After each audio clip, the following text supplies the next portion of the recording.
Hi, my name is Pastor Stephanie Lape. I serve at Cross and Crown Lutheran Church in Rancho Cucamonga, California. I hope you are having a wonderful day. It is a gorgeous day here in Southern California. We have incredible spring times. Summers are not so much. It is really, really hot here, like too hot in the summer. But our spring, it's just so beautiful. And I hope that wherever you are able to see some of nature right now and just see signs of new life, some signs that spring is here and that new life is wrapping us up and holding us in peace and in hope these days. Well, today I want to tell you about a saying that I really like.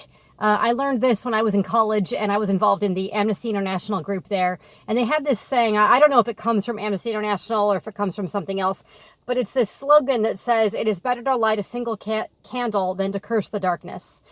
And I really like that. It is better to light a single candle than to curse the darkness.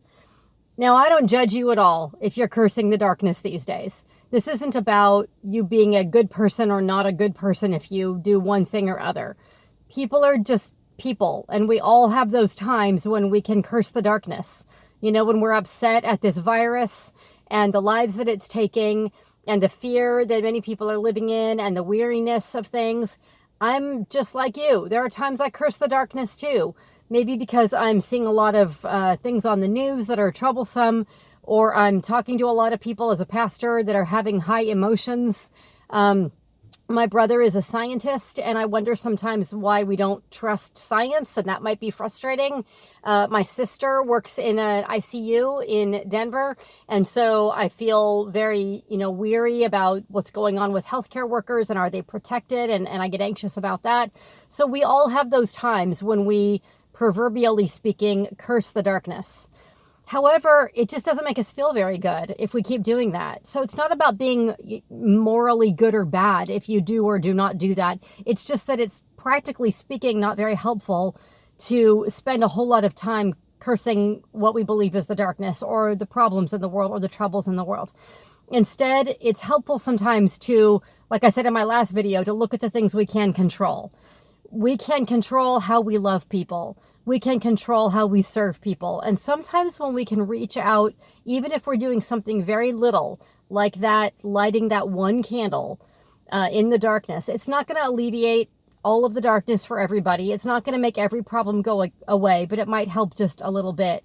So here are a few examples. This is a mask my daughter made.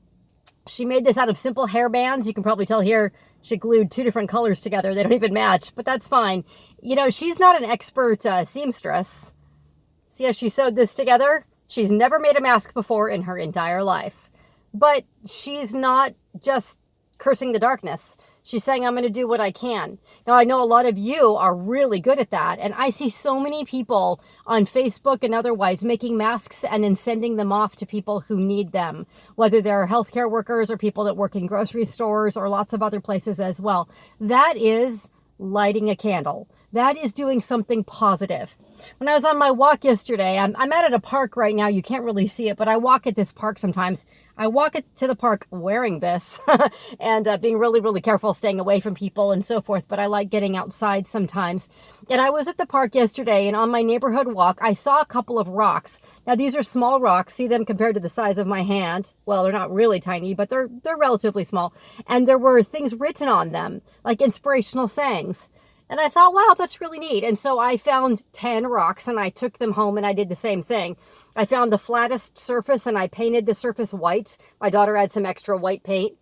After letting that dry, I just took a Sharpie, a black permanent marker, and I wrote some sayings on it too. Like, oh, keep the faith, or we'll get through this, or I would draw a heart or a happy face or something like that.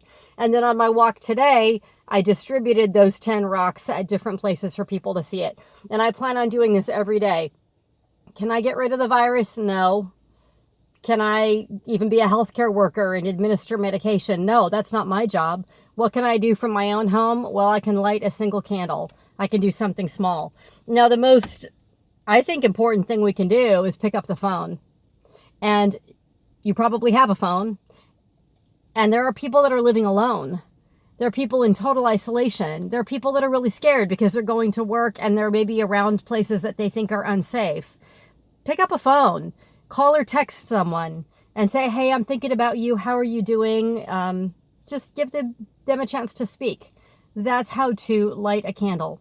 So those are just a few ideas. I'm sure you can be creative, and with your own skills or abilities or interests, you can find those ways to light a candle too. Now, the thing is, you're not only going to help other people feel better, you're going to help yourself feel better, because we were created to love.